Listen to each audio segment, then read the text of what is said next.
Sesurga sekeluarga.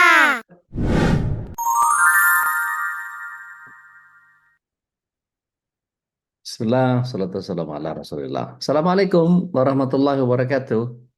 Waalaikumsalam warahmatullahi wabarakatuh. Mudah-mudahan sehat semuanya ya. Alhamdulillah. Alhamdulillah, alhamdulillah.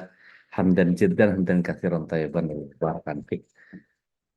Moga-moga Allah SWT senantiasa mendapatkan hadirnya kesyukuran di antara kita semua.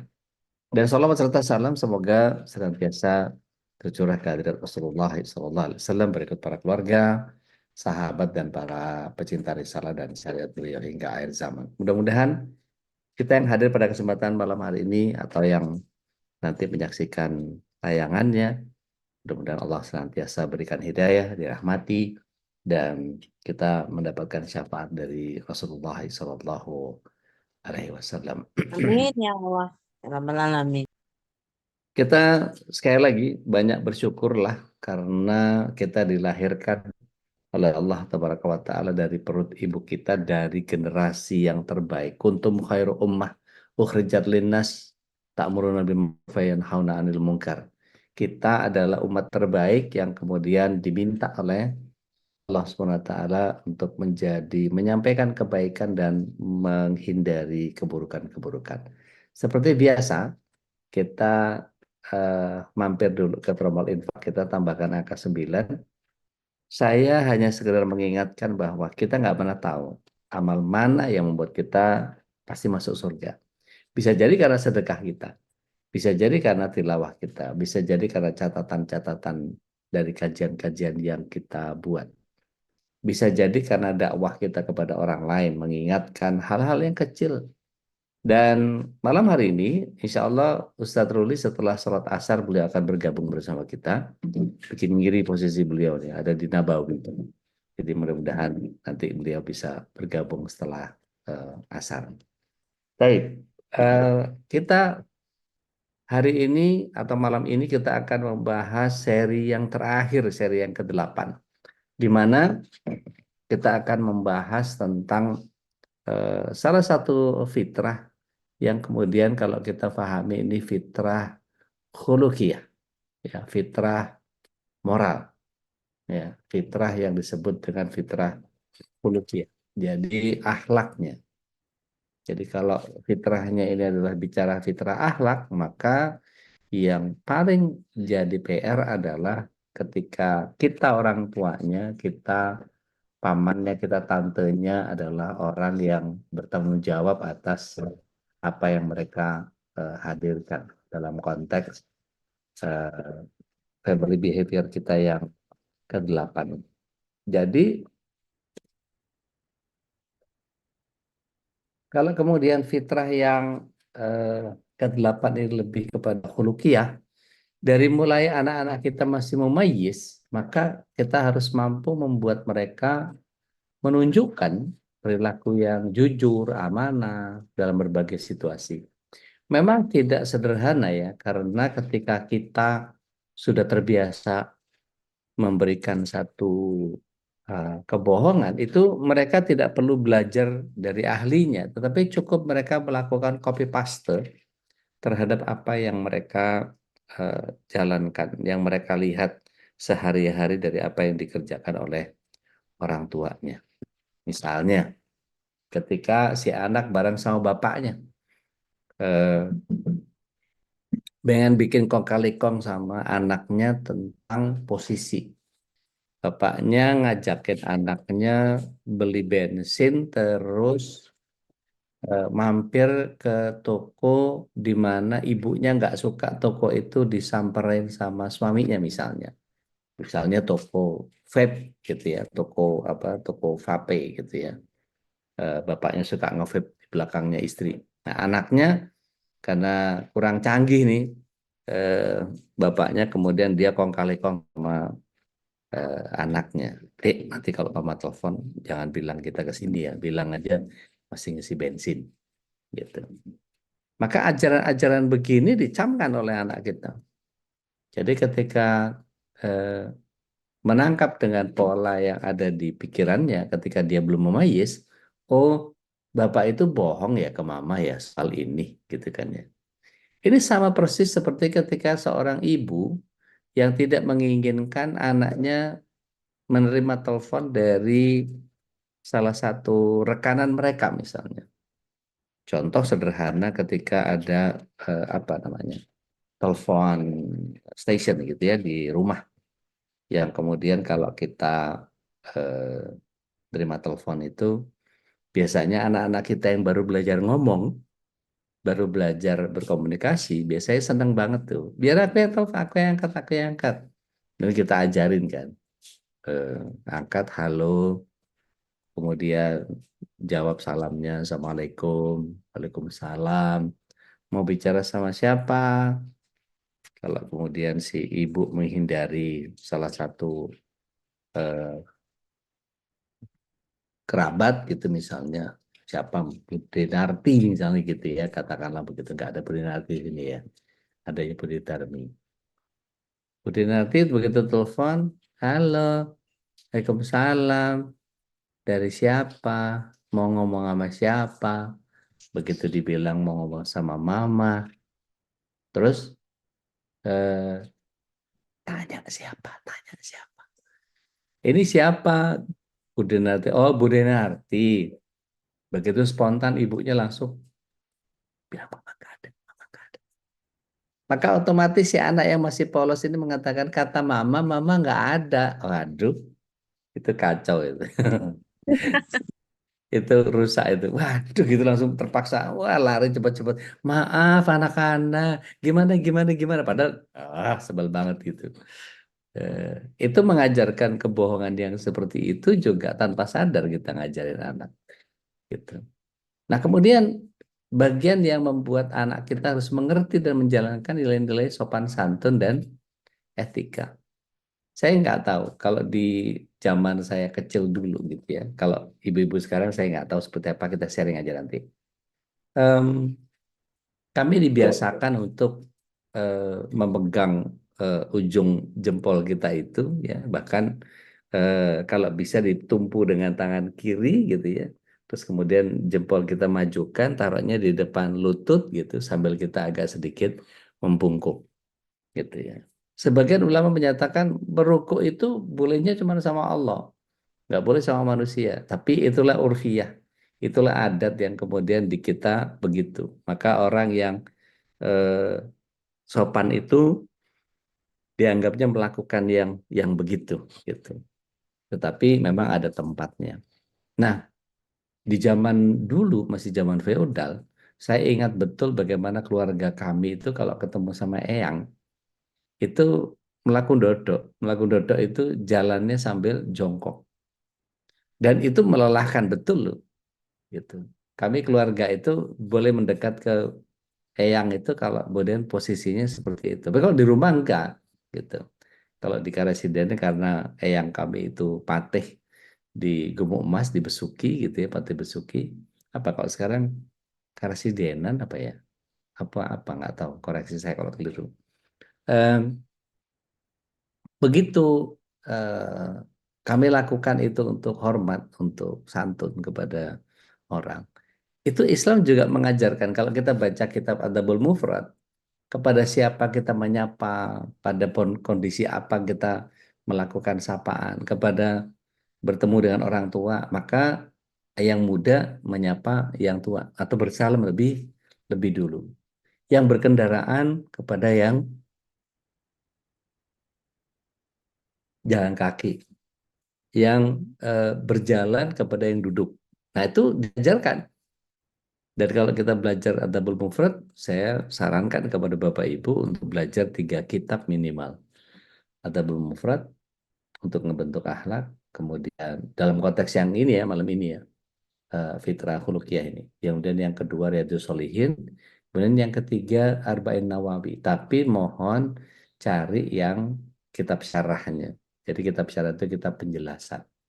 Sehingga kalau kita kemudian mempelajari 3 kitab itu, insya Allah kita akan berakhlak mulia, gitu ya. Jadi nggak gampang baper, nggak gampang sakit hati gitu, dan tahu sebetulnya bahwa Allah SWT menghadirkan begitu banyak hal dalam kehidupan kita itu menjadi bagian yang harus kita sikapi seperti apa gitu. Nah, kemudian kita juga harus menjadikan anak menjadi mampu meminta maaf dan memaafkan ketika terjadi kesalahan. Tapi jangan juga misalnya dia melakukan sesuatu, mecahin mainan atau apa gitu. Kita langsung refleks itu biasanya, minta maaf, ayo minta maaf, ayo minta maaf. Jangan. Nanti dia akan menemukan satu pola di mana anak itu ketika menemukan satu pola, dia akan mengatakan, oh dengan minta maaf persoalan selesai. Jadi ini bumerang. Gitu. Tidak seperti itu konsepnya. Jadi bagaimana caranya? Diberikan gambaran bahwa kalau rusak kayak begitu mainan kakak, dia sedih nggak? Maka yang digali empatinya. Dia sedih nggak? Sedih. Maka gimana caranya supaya dia nggak sedih? Kan kita keluarga bahagia. Nah itu diberikan tanaman akhlak yang seperti itu sehingga anak kemudian menjadi terbiasa untuk mengolah data. Oh, kalau begini akan sedih, oh kalau begini akan marah, oh kalau begini akan kecewa. Maka kita sering sampaikan kepada anak kita, Mama kecewa kamu bikin itu. Mestinya kamu kan bisa bilang begini, begini, begini, begini. Ya. Kamu kamu rasakan nggak bahwa kamu nggak nyaman kalau, nah ketidaknyamanan itu yang digali dari anak kita sehingga mereka tidak harus kemudian pokoknya setiap salah minta maaf, setiap salah minta maaf. Seolah-olah begitu melakukan kesalahan langsung nyodorin tangan, maaf. Sesederhana itu bukan gitu konsepnya. Tapi empati itu yang harus dimunculkan sehingga muncul rasa maaf kita. Gitu. Maka bisa bisa selesai dengan apa? Dengan minta maaf bisa mungkin yang ngurangin gitu. Atau dengan sebuah kesepakatan-kesepakatan yang bisa dilakukan misalnya. Nanti kamu kalau kamu mau ngobrol sama kakak nanti ayah ganti gitu. Tapi ayah nabung dulu ya, kita nabung dulu. Bilangin sama kakak, aku nabung dulu, kalau tabunganku sudah cukup nanti aku ganti mainannya. Supaya kita bisa main-main sama-sama lagi. Jadi tumbuhkan empati bagaimana ketika seseorang mengalami sesuatu karena kita, gitu ya. Jadi sekaligus mengajarkan kepada anak bagaimana caranya menunjukkan rasa tanggung jawab terhadap tugas yang diberikan. Nah, saya nggak tahu ya, saya bukan keluarga ideal yang harus dicontoh dalam banyak hal gitu ya. Tapi ketika mencoba untuk berbagi dengan begitu banyak eh, kawan-kawan, gitu, para pemerhati pendidikan, gitu ya, sama Dokter Eka, sama Ustazah Nina, dengan beberapa dengan Ibunda Irawati dan termasuk Ustadz Ruli. Itu ketika saya sampaikan seperti itu, iya benar, benar, memang bagus seperti itu gitu. Jadi memang disarankan pola-pola yang saya hadirkan seperti itu. Nah, ada kondisi di mana ketika kita memahami bahwa eh, anak-anak kita ini adalah anak yang bentukannya dari kita. Sekali lagi, saya akan gambarkan bahwa anak-anak kita itu adalah sosok yang kemudian setia kita adalah orang-orang yang atau anak-anak yang tumbuh karena lingkungan. Sehingga ketika kita memahami bahwa lingkungannya dibentuk seperti apa. Ada anak-anak yang celotehnya kasar, ada anak-anak yang menanggapi sesuatu itu dengan cara yang sangat tidak patut dicontoh, akhlaknya sangat buruk. Maka sering kali saya katakan bahwa kita ini mau menjadikan anak kita seperti Mowgli atau seperti Tarzan atau mau jadi anaknya manusia. Manusia yang seperti apa? Yang nggak punya hati, gitu. Seperti pekan lalu kita ngobrol sama Dokter Eka, dikatakan bahwa eh, ada anak yang kepengen bermain, tapi cara mengambil perhatian supaya bisa main itu ternyata munculnya jadi kasar. Padahal sebetulnya niatnya baik. Gitu. Nah, kita perlu kenali bahwa setiap anak itu punya yang namanya otak reptil. Otak reptil itu bagian otak yang kemudian ketika dia tersinggung, maka dia dengan sangat cepat refleks menyerang atau menjadi temperamen, menjadi sangat apa namanya, sangat reaktif terhadap segala sesuatu. Nah, itu yang mesti kita latih, gitu ya. Jadi misalnya kita latihan-latihan seperti yang saya kirim ke grup tadi sore.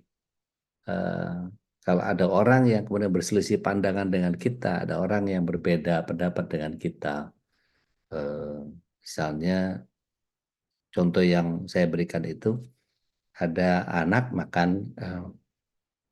makan buah eh, nangka kalau nggak salah, eh, nanas, dia makan nanas, terus kemudian ibunya datang, ini pir juga kuning, gitu. Ini lebih enak daripada eh, nanas. Terus anaknya bilang, tapi aku lebih suka nanas. Itu fakta atau pendapat? Ini fakta. Maka memang sama-sama kuning, tapi yang satu lebih diminati. Nah, buat sebagian orang makan pir jauh lebih nyaman karena lidahnya nggak perlu gatal karena getahnya nanas gitu. Padahal nanas itu kalau direndam sama Zamira sebentar gitu ya, kasih air sedikit gitu, rendam sebentar, insya Allah getahnya hilang. Em, Kemudian di dalam memberikan tanggung jawab kepada anak-anak kita itu bisa dengan melatih mereka. Kalau ada tamu nanti, siapa yang bukain pintu, siapa yang bikin minum, siapa yang eh, melakukan ambil kue dan seterusnya, sehingga setiap anak itu jadi punya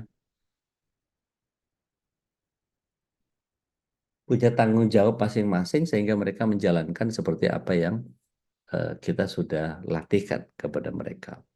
Nah, ini ketika mereka masih mumayyiz. Ini penting buat anak-anak kita sehingga mereka paham bahwa apa yang seharusnya dilakukan adalah bagian yang setiap kita menjadi perlu untuk kemudian mempelajari itu semua. Nah, kemudian ada bagian yang seharusnya kita langsung tindak lanjuti kepada bagian yang mukallaf. Tapi sebelum itu saya ingin Bapak Ibu sharing betapa eh, cara menanamkan tadi, menanamkan rasa tanggung jawab, menanamkan kesopanan, atau dia mampu meminta maaf kepada terjadi kesalahan misalnya. Ada tiga kata yang paling bagus, terima kasih, tolong, dan maaf. Itu yang harus kita budayakan kepada anak-anak kita.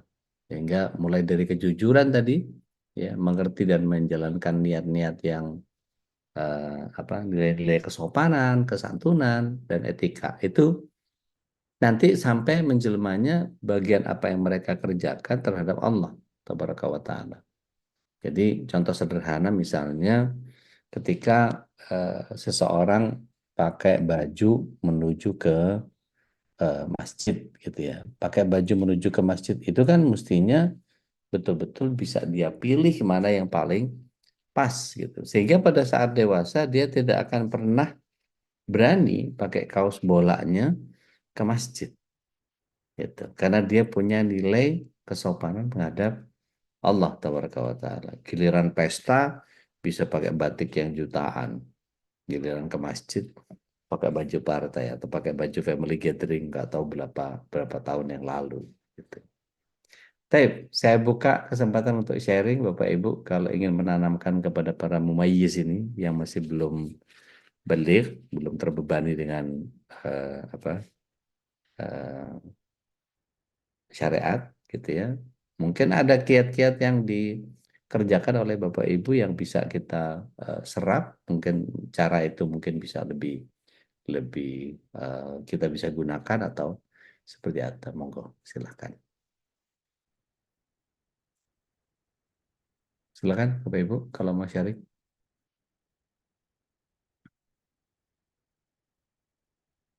Kalau Teh Nadia kan masih umayyiz semua tuh membiasainnya gimana Mbak Dina.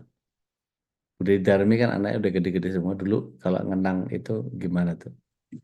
Iya, banyak Ustaz kenangannya. Memang kita Iya. Lagi seorang ibu ya Ustaz ya, benar kalau jangan sampai bohong, jangan sampai ngomong. Kalau kita salah ngomong di masa yang akan datang kita, kemarin kan Bunda gini, aduh itu jadi benar cerminan, jadi kita benar-benar untuk benar selalu hati-hati Ustaz. Oh iya, gitu ya Bude. Iya, salah satunya gitu. Jadi kita jadi bisa menjaga, terutama menjaga itu, menjaga omongan juga Ustaz.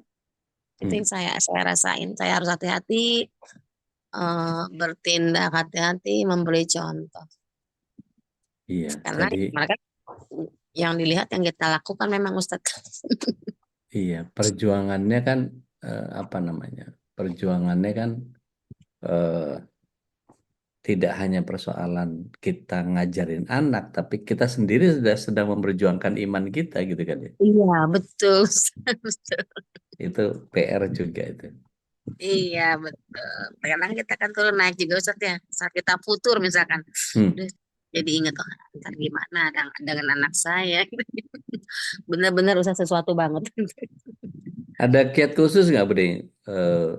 Ngajarin anak itu, kan saya tahu betul bahwa anak-anak kita nggak akan ada yang sama secara karakter. Tapi Iya, betul. setidaknya apa yang kita pelajari dulu, saya sih lebih banyak trial and error gitu ya. Nggak pernah punya konsep parenting. Sekarang aja baru belajar parenting karena ditanya sama orang, jadi saya belajar dulu gitu. Tapi Iya, kok iya. dulu ya udah trial and error aja. Mungkin bisa dikatakan dua anak saya pertama nggak pakai parenting tuh, gitu. Ya sejadi-jadinya aja gitu. Tapi setelah yang ketiga dan keempat baru saya belajar parenting. Kalau Oh, dari iya. Bude ada saran nggak, Bude? Saya juga sama sih Ustadznya kita. Saya tuh mencontohkan dulu. Kadang saya berusaha saya mencetak menyuruh anak melakukan A, jadi saya juga udah melakukan. Dan memang sama Ustadz, saya juga dulu tuh belum kenal parenting lah istilahnya ya. Ketika saya bergabung di komunitas kita sekarang di MKI, di sekolah ayah bunda, jadi cermin bagi saya. Oh iya, ternyata ada beberapa hal yang saya lakukan itu ada yang salah. Berarti harus saya perbaiki. Saya sampaikan ke mereka. "Oh, dulu bunda Ya, salah seperti ini." Seperti itu Ustadz salah satunya. baik. Bercermin Masya Allah. untuk ini ke Masya Allah. depan. Yang lain monggo, matur nuwun Bude Darmi. Ya terlepas dari beliau guru ya, jadi memang harus struggle sama perjuangan imannya masing-masing. Begitu juga dengan meletakkan atau mempercayakan pendidikan kita kepada guru-guru di pesantren gitu ya. Jangan pernah merasa bahwa oh udahlah sekolahin ke pesantren aja aman gitu ya. Itu bagian yang menurut saya memperparah pola yang seharusnya tidak dikokohkan. Karena apa? Kitalah orang tuanya yang seharusnya menanamkan keimanan itu kepada mereka terlebih dahulu sebelum mereka mukallaf. Baru setelah mukallaf mungkin kita bisa berikan tambahan-tambahannya nanti setelah ini kita bahas dengan pola-pola yang setiap kita menjadi berjuang sendiri dengan keimanan kita sudah bayangkan guru-guru yang ada di pesantren itu kadang-kadang lebih muda dari kita. Kira-kira perjuangan imannya se-struggle kita atau enggak? Iya. Makanya kalau kemudian honornya nggak cukup, belum lagi dia, duh nyari tambahan apa lagi ini gitu ya, ngasih les anak, apalah segala macam dan seterusnya. Sementara dia juga harus membesarkan anaknya sendiri, jadi jangan terlalu dilepas lah gitu. Jadi kalau para para guru itu ya didampingi aja, maka bebannya kita adalah sebagai orang tua yang harusnya sudah membekali anak kita dengan perjuangan imannya sendiri. Iya, betul Ustaz. Memang pembelajaran terbaik itu memang kita mendidik anak itu kita sendiri Ustaz. Saya merasakan seperti itu. Baik, Saya pokoknya orang tua memang pendidik pertama Ustaz. betul, Saya setuju itu. menyerang setelah anak udah gede. Iya. Sekarang udah nggak paling yang kecil-kecil cucu ya, Bude. Saya belum ada cucu-cucu besar Oh, saya belum belum. ada cucu, masya Allah. Iya. Saya masih Yang pada semua. Paling kecil ma- SMA kelas 2 Ustaz. oh gitu, masya Allah. Nah saya perempuan 4. Hmm, Laki-laki yang paling kecil. saya perempuan 4, yang 2 udah ada cucu, yang 2 Saya masih sekolah. perempuan belum. Masih Mudah-mudahan bisa nerapin ini mudahan mungkin pada ke, sok semua Ustaz. iya, mungkin bisa ke Amin. keponakan gitu ya, mungkin ke Iya. murid-murid. Kalau ke murid-murid terapinnya seperti apa, Bude? Saya kalau itu mencontohkan juga kayak gini. Misalkan saya wali kelas dengan guru, saya sebetulnya banyak kasus-kasus memang murid-murid saya itu rata-rata yang bermasalah itu dari rumah, Ustadz. Hmm, Itu pembelajaran juga bagi saya. Oh iya, berarti saya jangan seperti ini ke anak saya. Rata-rata semua murid yang bermasalah tuh ya orang tuanya yang bermasalah. Itu oke. dari beberapa kasus yang saya tangani, Ustadz. Baik. Oh iya. Itu apa? Guru BP sampai bertindak atau cukup ditangani sendiri aja, wali kelas aja? Kita ada tahapannya sih, kita tangani sendiri dulu. Kalau kita sudah merasa oh agak kewalahan nih, kita baru ke guru BP. Saya sih Hmm, biasanya saya tangani sendiri dulu. Saya tangani, saya ajak ngobrol anaknya, terus ada apa, baru saya telepon orang tuanya terkadang. Jadi saya juga terkadang suka teleponan. Makanya emang komunikasi sangat penting, Ustaz. Komunikasi sangat penting. Anak tuh rata-rata memang dia itu pengennya memang diperhatiin sih. Pengen ya, itu dimanja seperti itu. Alami, Ustaz. iya. Seperti itu. Kadang-kadang berulah karena caper gitu ya, cari cari Iya, betul, perhatian gitu ya. betul, betul sekali, Ustaz. Taib, taib, Yang taib. seperti itu. Matur nuwun banget, Budi Darmi. Kita lanjut ke bab yang mukalafnya ya. Eh, Bapak Ibu yang dirahmati Allah SWT, sama penghuni surga semuanya. Eh, Pada bab eh, ketika anak-anak kita sudah jadi mukallaf, maka apa yang harus kita lakukan? Yaitu kita mengajarkan kepada mereka supaya mampu menunjukkan akhlak mulia dalam setiap aspek kehidupan. Artinya pilihan kata, gestur, kemudian ketika ada bagian yang nanti jika ini maka anu dan seterusnya. Sehingga postur yang harus dilakukan mereka juga langsung otomatis tertanam di kepalanya. Saya pernah datang ke satu rumah salah seorang sahabat saya, gitu. Saya dari luar, mereka sudah sangat kenal saya. Assalamualaikum, Waalaikumsalam, warahmatullahi wabarakatuh. Masuk udah. Dia sambil pegang HP nggak ngelihat saya, tapi dari suaranya udah apal kayaknya. Masuk udah, atau mungkin dia sempat ngeliat terus habis itu tetap main. Itu masih tetap pegang HP. Tetap pegang HP gitu ya, terus dia bilang masuk udah gitu ya. Dia sambil kotak-atik, kotak-atik, kotak-atik gitu. Udah ada di dalam. Tapi betul-betul nggak melihat saya sedikit pun. Terus kemudian saya bilang sama dia, yang sopan kalau ada tamu itu. Nah, begitu dengar yang sopan ada tamu itu langsung dia di pause, terus kemudian dia duduk. Masuk udah, pintunya langsung dibukain sama dia. Jadi memang kadang-kadang perlu di-trigger seperti itu. Nah, kan masalahnya tidak semua tamu punya kedekatan seperti saya, atau tidak setiap tamu punya punya keberanian untuk negur itu gitu ya. Tapi kadang-kadang cuma ngomongin di belakang, begitu pulang dari sana baru deh, ih anaknya si ini kelakuannya bla bla bla segala macam dan seterusnya. Nah, ini kurang asat karena kita sebagai orang yang lebih paham seharusnya kita memberikan pemahaman itu juga kepada anak-anak, meskipun anak-anak itu bukan anak-anak kita gitu ya. Nah, yang kedua, bagaimana menghormati dan menjaga hak orang lain itu juga menjadi penting. Pada ketika misalnya kita paham bahwa apa yang dihadirkan oleh Allah Tabaraka wa Ta'ala itu kadang-kadang memang ujian buat kita. Seringkali saya katakan bahwa Allah itu menguji kita dengan tiga hal. Yang pertama ketika Allah itu memberikan apa yang kita mau, apa yang kita minta, supaya kita menghadirkan kesyukuran. Dan Allah Tabaraka wa Ta'ala kadang-kadang menunda apa yang kita minta supaya kita sabar.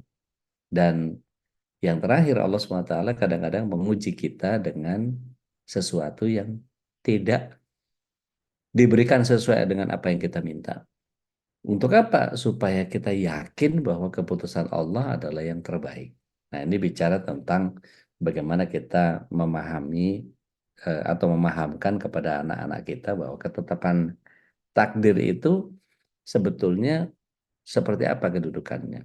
Nah, ini bisa jadi bahan diskusi sama anak. Kira-kira kalau menurut Bapak Ibu, takdir itu mutlak atau relatif?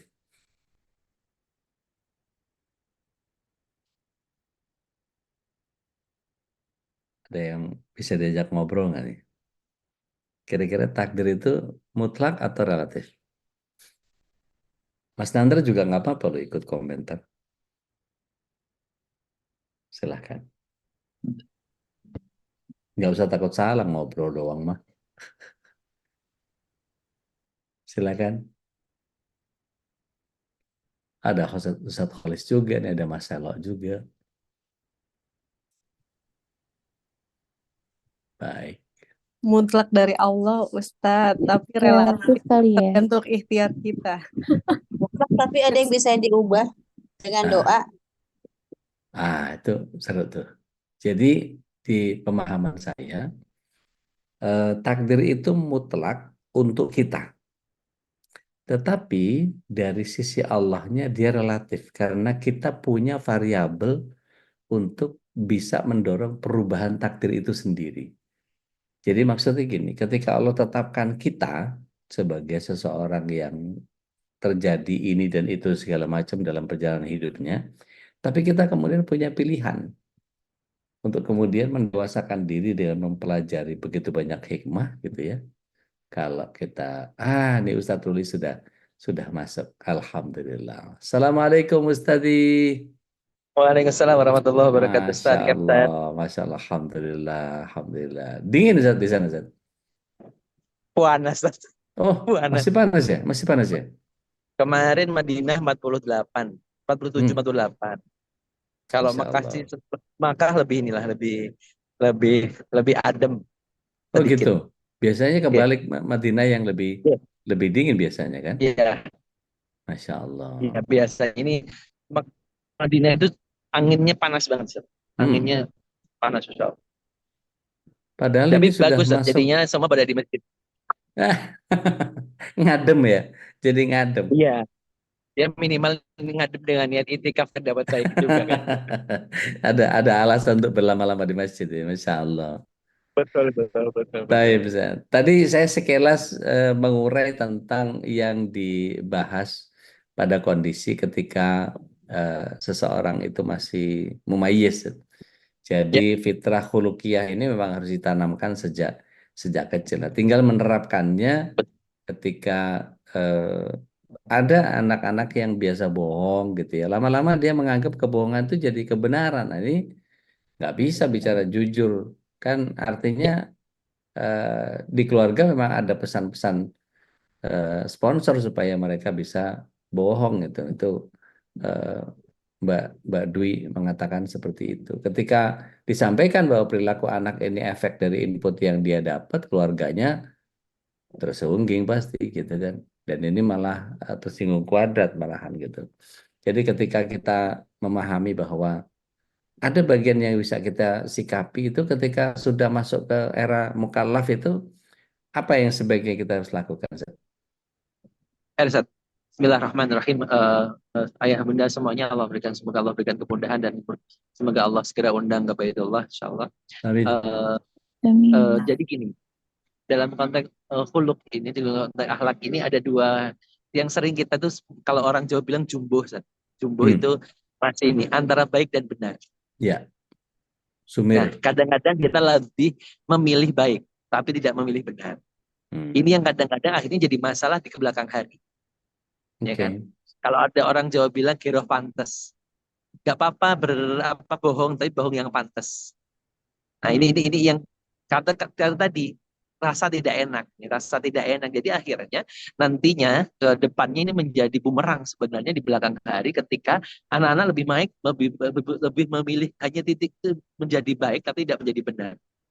Nah, ini yang menjadi titik sebenarnya bagaimana kita dalam pendidikan ini di bangsa mumayyiz kebenaran itu harus dijaga walaupun nanti dengan kata kunci dengan cara yang baik. Jadi ini harus diinikan. Jadi tidak hanya Ya. sekedar hanya cukup baik tapi bagaimana harus kebenaran itu disampaikan dengan cara yang baik. Nah, inilah sebenarnya yang menjadi titik awal bagaimana kenapa dalam pendidikan ini dalam ini kebenaran itu menjadi titik utama bukan hanya kebaikan.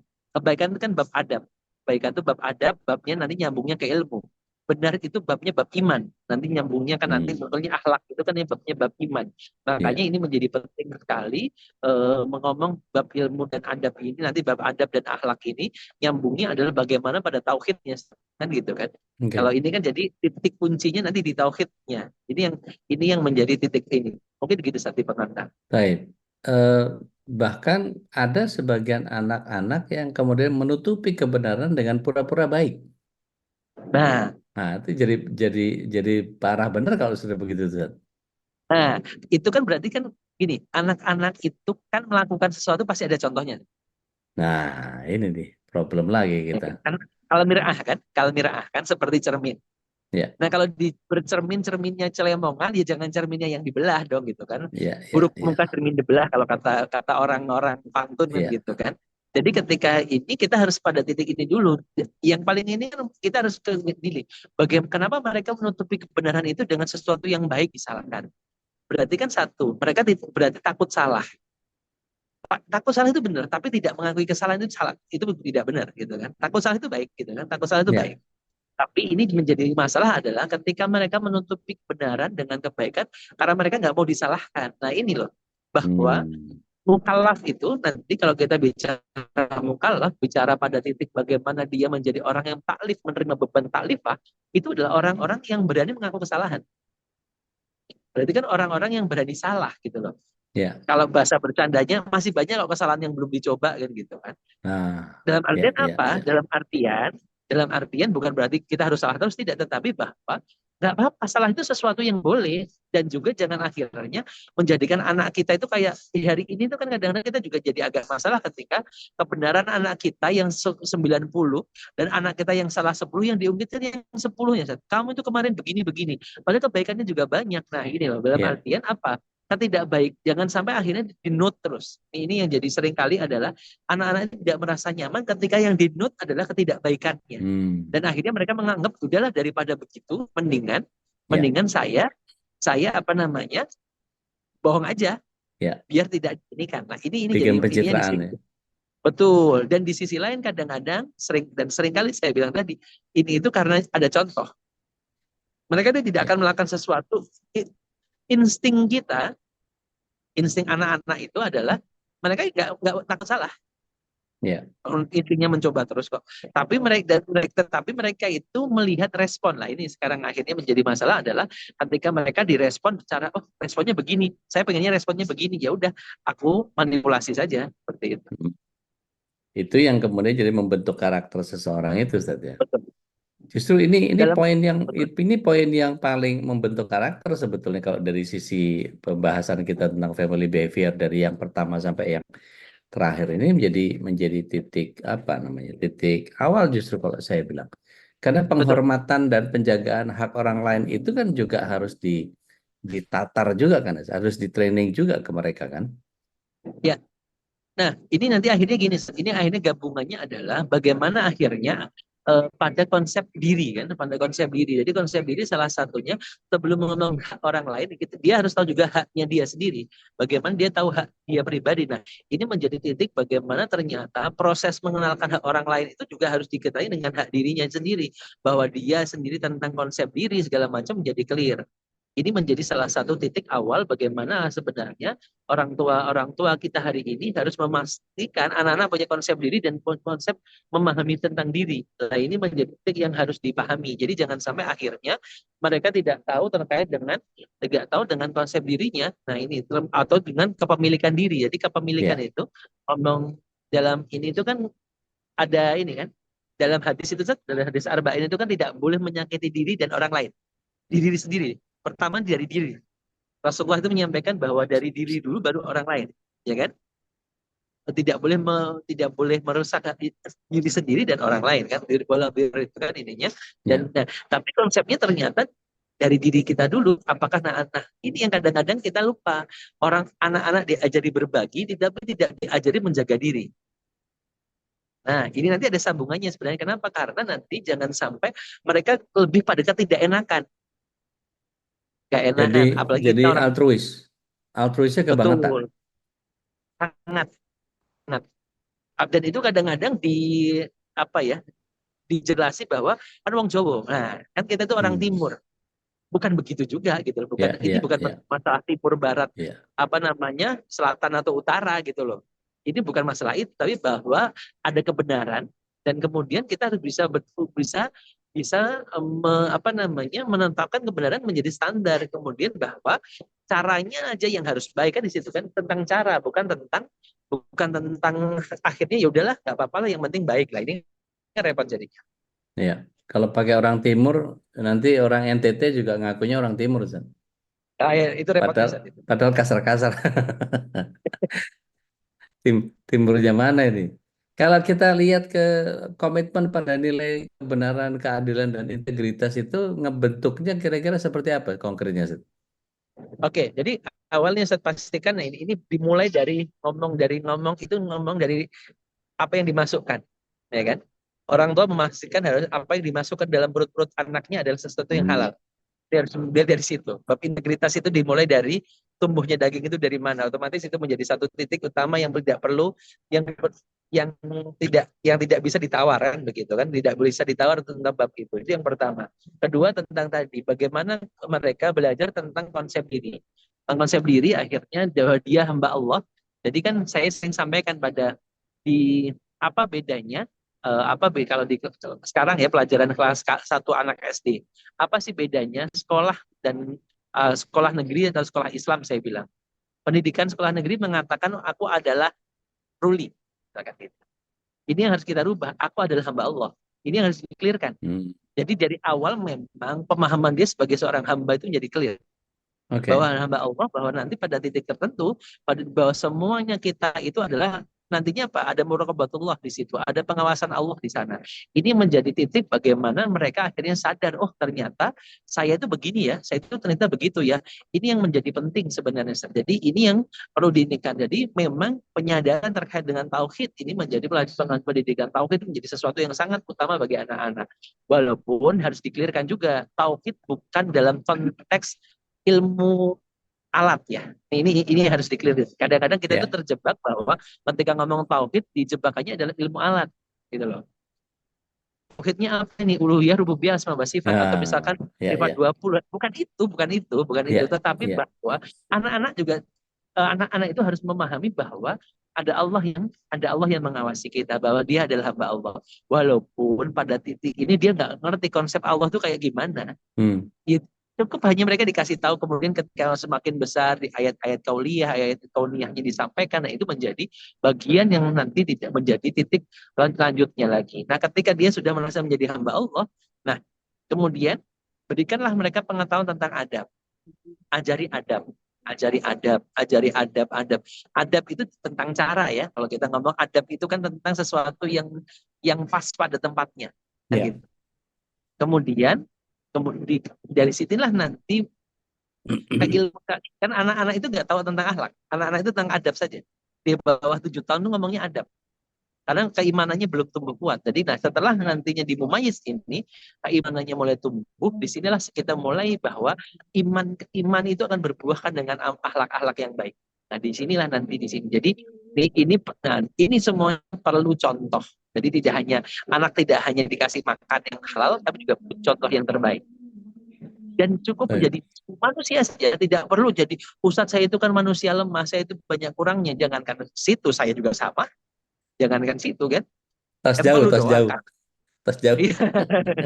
Emang lu doang apa ya? Gua juga sama gitu kan. Nah, tetap cukup menjadi manusia, tetapi apa? Nanti kita harus juga berani mengurus. Ini seringkali orang tua sering kali merasa bahwa karena saya orang tua, saya lebih tua, saya mempunyai kamu, akhirnya tidak mau mengalah. Nah ini loh. Di sinilah sebenarnya orang tua harus mau juga ketika ini salah, yang aku salah saja gitu. Dan akhirnya apa? Anak-anak tahu bahwa orang tua aku fair. Ketika orang tua aku juga akan fair. Menghadapinya dengan enak. Dan seperti itu, Ustaz. Mohon maaf terlalu panjang. Baik. Enggak. Justru dapat esensinya, Ustaz. Makanya di pelajaran-pelajaran sekolah itu akidah selalu munculnya akhlak. Akidah. Karena memang poinnya ada di akidah itu gitu. Betapa seseorang ketika mengenal betul bahwa ada malaikat yang mencatat dia dengan berbagai macam tingkah polanya itu, dia nggak akan berani melakukan banyak hal ketika memang sudah punya self control tidak hanya muraqabatullahnya saja, tapi being surveillance, merasa diamati oleh Allah, merasa dicatat oleh malaikat, itu bagian yang membuat dia jadi apa? Kalau orang Sunda bilang ripuh gitu. Jadi kayak, aduh ini kan dilihat sama orang gitu. Nah, ketika itunya nggak kokoh, keimanannya nggak kokoh, maka kemudian menjadi bagian yang setiap kita eh, punya obligasi untuk kemudian punya pengingatan-pengingatan, entah itu dalam konteks menyebut berulang-ulang bahwa Allah nggak suka loh, Rasulullah SAW itu maunya gini loh dan apa segala macam. Sama kayak ketika antum di Madinah ini, kalau orang-orang yang punya sopan, mereka nggak akan ambil sendal ketika mereka keluar ambil ambil sendal main lempar sendal kemudian dilempar ke gitu terus kemudian dia pakai, dia akan taruh pelan-pelan karena apa? Menghargai jasad yang sedang ditanam di belakang kita gitu. Itu jadi bagian yang kayak nggak punya adab sama Rasul SAW gitu. Maka nitip dikit ini, Zat. Nitip salam buat Rasul SAW. Mudah-mudahan ini apa teman-teman DMKI semua kita bisa bareng-bareng nih, bisa ke Amin, sana amin, bareng-bareng, bisa ngaji sama antum, kita bisa amin, ibadah amin, amin, ya bareng-bareng, Rabbi. Masya Allah. Jadi kalau lihat lagi kondisi di mana memberikan pengambilan tanggung jawab tadi yang mereka kan harus perbuatan pribadi dan keputusan pribadi itu kan mesti dilatih sampai kepada ambil tanggung jawabnya kan Ustaz. Berani Ya, berbuat, betul. berani bertanggung jawab itu kan kadang-kadang ada begitu banyak anak yang kemudian setelah mukallaf baru kemudian lapor ke saya. Bagaimana Ustadz kalau ada orang yang berzina itu diampuni nggak sama Allah? Padahal dia sebetulnya pengen ngaku, saya sudah berzina nih. Ya. Apakah Allah ampuni saya? Saya tahu betul gaya komunikasinya mereka itu seolah-olah itu bukan saya loh, gitu. Itu orang lain loh, gitu. Itu kan itu apa kita yang udah biasa apa dijadikan konsultan itu, di kongkon ya kesulitan-kesulitan gitu. Jadi kadang-kadang kalau ngobrol gitu, oh tahu nih. Nah, menanamkan bagian tanggung jawab itu kira-kira konkretnya seperti apa, Zat? Pada anak yang Ya, mukallaf? ini menjadi menarik ya ketika kita mau menanamkan tanggung jawab ini adalah berarti dia harus paham ya kan, memang tanggung jawab itu adalah dia harus tahu bebannya.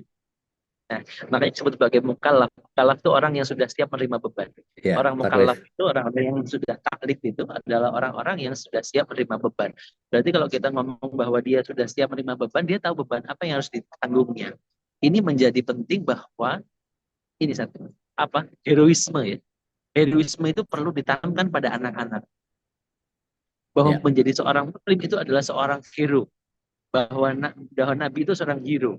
Bahwa ini menjadi penting. Kenapa? Akhirnya dia punya pride, gitu loh. Dia punya pride, dia punya kebanggaan di anak muslimun itu dia itu kan. Ketika menyebutkan anak seorang muslim itu dia menjadi bangga di situ. Jadi memang kalau secara konkret bagaimana dia harus menanamkan kebanggaan. Menanamkan kebanggaan itu gimana? Berarti dia harus tahu tentang bagaimana seorang muslim itu menjadi seorang luar biasa. Bagaimana Rasulullah adalah seorang figur yang luar biasa. Bagaimana Allah itu dengan dengan asma wa sifatnya 99 asma wa sifatnya itu ada kebaikan di sana, ada kebijaksanaan di sana, ada seluruhnya ada baiknya di sana. Dan ini yang seringkali jadi masalah di kita. Kita itu yang seringkali saya bilang hanya menakut-nakuti. Nah ini kan jadi tanggung jawabnya akhirnya apa? Akhirnya orang bahkan kemarin apa itu saya di sini ada yang kemarin ngobrol itu tadi seperti Antum bilang, Ustaz, itu ada teman saya mau ke sini itu takut diazab kan. Saya bilang teman kamu apa kamu? Saya bilang gitu kan. Nah, itu ya tadi kan karena Skakstar Benteng itu. iya, ya. Saya bilang teman kamu apa kamu? Saya bilang gitu kan. Dalam artian apa? Ternyata apa? Itu yang sering kali terjadi ini. Jadi ada bahkan kesini pun karena gak jadi kesini karena takut diadab oleh Allah Subhanahu Wa Taala. Saya bilang kamu nggak kesini itu bentuk adab Allah. Saya bilang gitu loh. Berarti kalau kamu sudah diundang nggak mau itu berarti kamu memang sudah dapat kena adab. Saya bilang gitu. Dan saya bercandain begitu. Oh iya ya Ustaz ya ya. Saya bilang, kami kembali lagi bahwa apa berarti di sini di masa kecil ini menunjukkan ternyata tanggung jawab itu tidak sederhana bahwa oke, Dia harus mulai dari pride-nya dulu, bangga bahwa dia bangga sebagai menunjukkan anak gua menjadi seorang muslim adalah kebanggaan. Menjadi seorang muslim adalah kita itu orang-orang pilihan yang dipilih oleh Allah Subhanahu wa taala. Ya. Sebenarnya kalau kita lihat apa namanya? Ya, contoh ya, contoh pada waktu itu saya beruntungnya berapa kali cerita. Ketika saya ke Turki beberapa waktu yang udah sekitar 10 atau 12 tahun yang lalu pada waktu itu, di pertama saya datang ke sana itu saya tercengang dengan seorang ibu yang mengatakan di Fatih 1453 panorama itu, Ya. seorang ibu mengatakan kepada anaknya, kamu itu cucunya Al-Fatih, pasukan Al-Fatih, yang dulu yang pernah menaklukkan Konstantinopel, dan nantilah kamu yang akan menaklukkan dunia setelah ini. Masya Loh, Allah. saya bilang, dengar gitu tuh saya ngegeter, dengar gitu tuh Masya saya Allah. ngegeter. Saya nggak ngerti bahasanya, tapi diterjemahkan oleh mutarjim ya, gitu kan. Tapi saya bilang, ya Allah, gimana dia akhirnya merasa tanggung jawab. Oh ternyata kakekku lah. Itu kan sama yang disampaikan oleh Nabi Yusuf sama Nabi Ya. Yakub kan. Ya. Bapakku itu Nabi gitu loh. Ya. Ya. Ya. Nabi Ismail juga sama. Ibu sendiri Siti Hajar menanamkan bapakmu itu Nabi, bapakmu itu lagi dakwah gitu loh. Ini yang harus ditanamkan. Masya Allah. Jangan akhirnya bapakmu itu sukanya pulang malam, ibumu sukanya begini. Nah, gimana nanti kebanggaan di dunia ini ya Allah gitu loh. Repot kan kalau gini. Nah, Ya, ya, ya, ya. ini hal sederhana. Tapi dari sinilah semua bermula gitu loh. Tauhidnya dibenerin, setelah tauhidnya juga ditanamkan, kebanggaannya ditanamkan, ini yang akan menjadikan anak itu gitu loh. Kebenarannya dimunculkan dengan cara yang baik ya, tentu dengan cara yang baik, bukan cara kebiayaan, bukan gitu.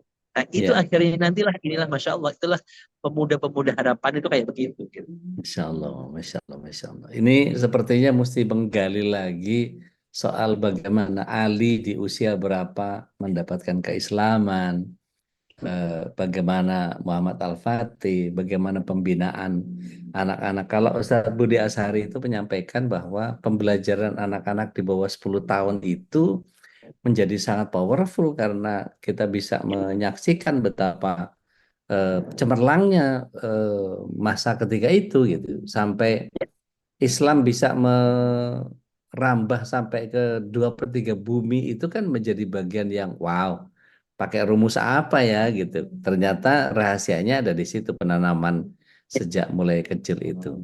Kalau Ya, kalau sedikit belok ke kurikulum pendidikan Negara Kesatuan Republik Indonesia yang tercinta ini, ada sepertinya ada desain penghancuran karakter yang seperti itu, Ustaz. Is it by design ya, atau gimana nih? ya, ya. Kalau saya pada titik begini, Sat. Saya pada titik sebenarnya ya karena negara ini bukan negara Islam ya. Kalau negara ini negara Islam, jadi pada titiknya mereka kan sebenarnya ngomong profil pemuda Pancasila itu kita harus memaknai. Sebenarnya ini kan tentang makna. Kalau saya selalu mengatakan begini, semua tidak ada maknanya kecuali kita yang memaknai. Kita memaknai ketuhanan yang Maha Esa itu apa? Gitu. Memaknai ketuhanan yang Maha Esa itu ngomongnya tauhidullah gitu loh. Kalau hari ini kita salah memaknai, ya itu jadi masalah sebenarnya. Jadi kalau saya bukan berarti mewajarkan, bukan mewajarkan tidak, tetapi dalam konteks memang karena kita bukan negara ini tetap negara Islam dalam tanda kutip, bahwa tetapi sebenarnya kita diberikan keluasaan untuk itu. Nah, jangan sampai akhirnya saya bilang tadi, karena itu pelajaran dibuat untuk umum, ya kita jangan terjebak gitu loh, jangan terjebak pada tadi misalkan tadi kelas 1 semester 1 pertemuan pertama itu tentang aku adalah. Saya kalau lagi keliling ke sekolah-sekolah selalu bilang, kalau apa bedanya sekolah Islam sama sekolah yang mengaku dirinya Islam sama sekolah biasa? Di sini. Bedanya sebenarnya sederhana. Kalau di situ aku adalah Ruli Renata, kalau di sekolah Islam ditambahi, aku adalah Ruli Renata, seorang hamba Allah. Nah, ini aja saya bilang, ini kecil, kata cuma tambah 2 kata, tapi efeknya luar biasa. Ya. Jadi Saya bilang, memposisikan diri atau apa istilahnya? Lebih apa istilah yang pas ya, Pak? Saya kurang nemu istilah yang pas, tapi tahu diri itu atau memposisikan diri itu jauh lebih dia matang. akhirnya dia tahu diri kan. Jadi Ya. akhirnya kan dia mengenal diri ya. Pengenalan dirinya bahwa hari ini tuh banyak dalam teori liberalisme itu mereka kan lebih pada tentang akunya ya. Aku dan keakuannya tinggi banget gitu loh. Nah ini sebenarnya keakuannya harus kita menunjukkan bahwa aku itu hamba Allah gitu. Aku itu adalah hamba. ketika pemahaman mereka dengan aku adalah hamba ini menjadi ada kuat, insya Allah itu menjadi titik awal untuk mereka menjadi lebih baik. Kalau ini tidak ada ya selesai. Baik, Masya Allah. Ini kayaknya nggak bisa selesai sampai di sini nih, Ustaz. Ini masih Ya, gantung di pemahaman saya karena pembiasaan tentang khuluqiyah ini sepertinya masih ketemu satu obrolan lagi, kita rinci lagi dalam pengertian tadi gitu. Karena penanaman akidah yang sering kali kurang di kita, mohon maaf, saya bukan hendak menghujat sistem pendidikan yang ada di Indonesia, tapi ketika ada seorang lulusan Harvard, dia bisa S2 dan S3 di luar negeri hanya dengan paket C, ya, itu kan, lah terus ngapain belajar lama-lama dengan pelajaran yang nggak ya, betul, dipentingkan betul, gitu. Antum betul. antum waktu ke Madinah pakai akar pangkat berapa itu? Sinus kotangan berapa? Nggak ada hitungan-hitungan itu kepake gitu loh. Kan kecuali Ya, para insinyur yang perlu itu gitu. Terus kita ngapain habis waktu hanya untuk hal-hal yang nggak kepake gitu loh. Ibu-ibu juga kalau ditanya sekarang eh, pakai algoritma apa belanjanya yang nggak mudeng mesti. TikTok, pakai TikTok aku di rumah TikTok, Itu jadi panjang kuning, aduh panjang kuning. iya, masya Allah, masya Allah. Saya sepertinya nggak bisa tuntas malam ini, Ustaz. Family behavior ini kita terusin lagi di setidaknya satu atau dua pertemuan ke depan supaya kita bisa dapat gambaran yang lebih sederhana menurut saya. Karena kami para orang tua ini juga sedang berjuang dengan keimanan kami pribadi, Ustaz. Nah, Sehingga ini yang belum jadi masalah. Sir. Yang tadi, Sir.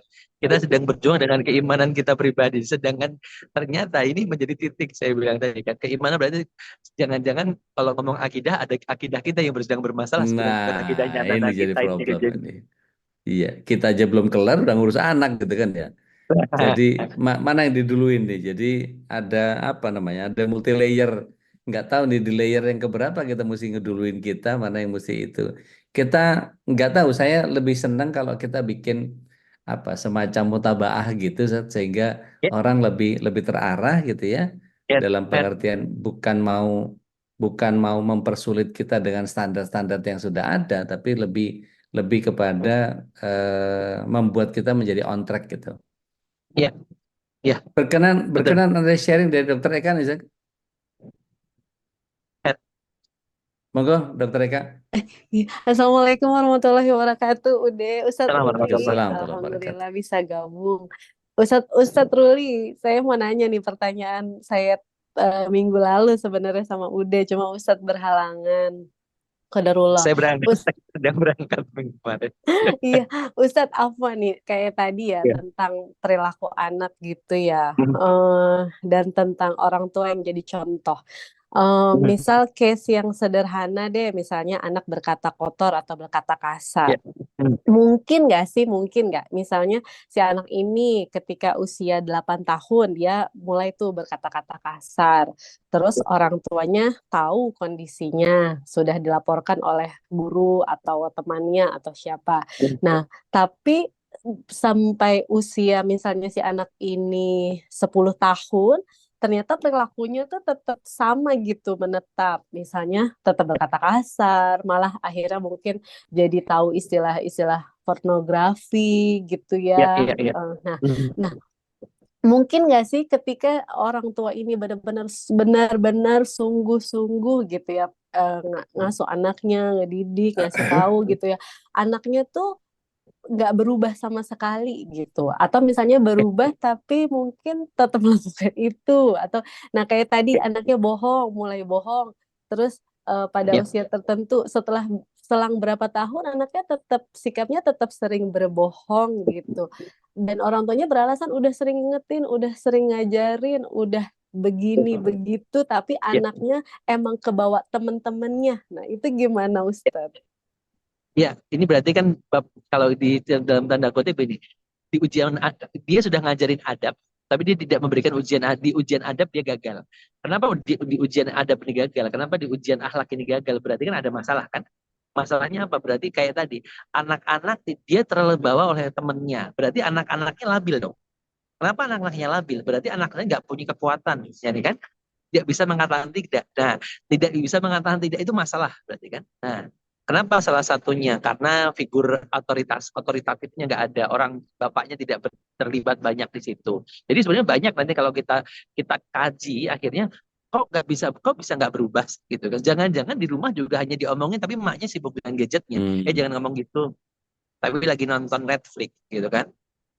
Terus kemudian bahasa-bahasa kasar pun di rumah atau misalkan dia tadi kadang-kadang kan permisifnya tadi cuma gitu doang ini. Nah, saya bilang tadi akhirnya benar dan baik itu harus punya, kita sebenarnya standar kita baik atau benar. Ya. Value-nya Ustaz. Iya, betul. Akhirnya di titik ini menjadi kunci akhirnya. Jangan sampai akhirnya tadi yang penting dia baik. Nah, ini kan kata kita sering banget di kalimat ini muncul di rumah-rumah kita. Gak apa-apa kayak gitu. Yang penting dia baik. Kan dia itu ini. Kalau misalkan ada orang, mohon maaf ya, artis atau apa yang misalkan pelaku kejahatan atau apa atau yang ini. Yang dia itu kan orangnya baik. Dia sopan. Nah, dia sopan. Dia baik. Tapi nggak benar ya gitu. Ini jadi masalah. Walaupun tadi saya bilang caranya harus baik ya, tapi bahwa kebenaran menjadi standar, bukan kebaikan menjadi standar. Jadi itu bentuk-bentuk denialnya kayak gitu Ustaz. Betul. Ya. Taib. Dan kemudian tadi pada titik akhirnya modifikasi perilaku itu pasti bisa, tapi mau tidak kita sebagai orang tua juga mau ngoco. Ya kan? Jangan akhirnya pada titik karena temennya enggak, anak-anak kita itu akan bisa mengatakan tidak ketika diajari berkata tidak di rumah. Ya. Itu menjadi penting. Baik. Telat enggak telat. Asalkan kita juga konsisten, itu aja.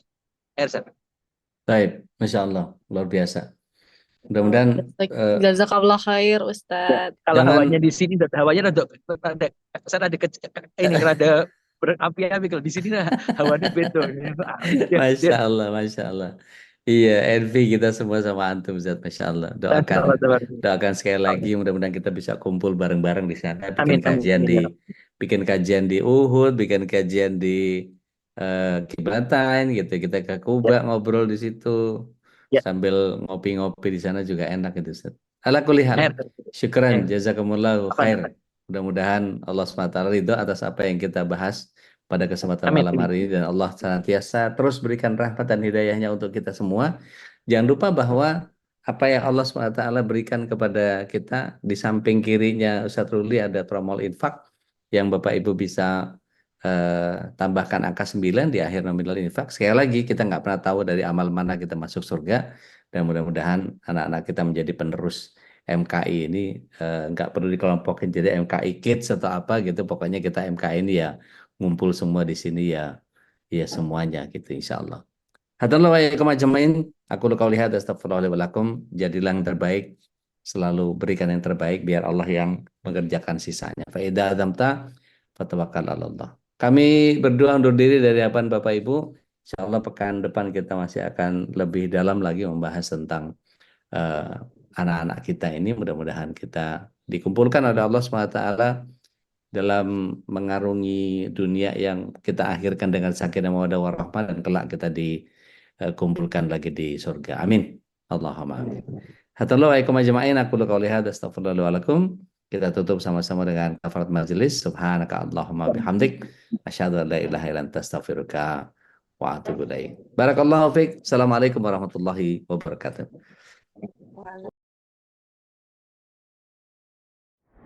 اللهم ارحمنا بالقرآن واجعله لنا إماما ونورا وهدى ورحمة.